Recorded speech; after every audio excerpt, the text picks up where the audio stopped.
उपेंद्र भैया जिंदाबाद जिंदाबाद जिंदाबाद। अलमारी छाप जिंदाबाद जिंदाबाद जिंदाबाद। उजियारपुर की जनता जिंदाबाद जिंदाबाद जिंदाबाद।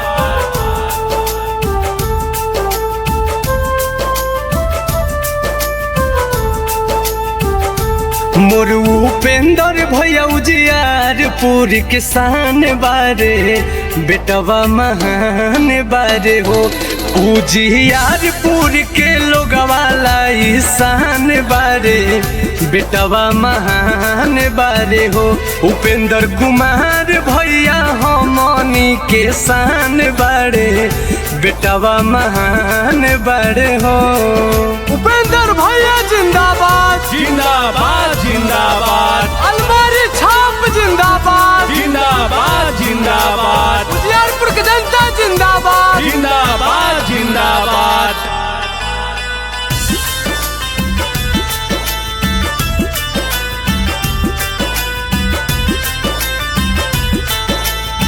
भैया बढ़ई है उजियारपुर के शान हो।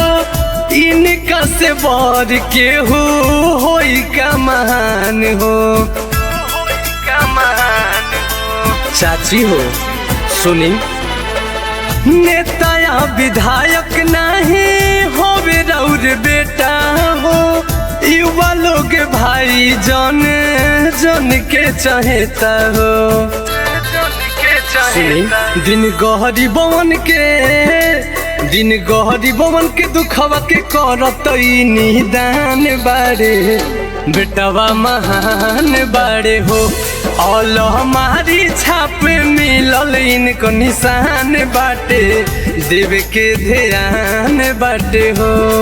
उपेंद्र भैया जिंदाबाद जिंदाबाद जिंदाबाद। अलमारी छाप जिंदाबाद जिंदाबाद जिंदाबाद। उजियारपुर की जनता जिंदाबाद जिंदाबाद जिंदाबाद।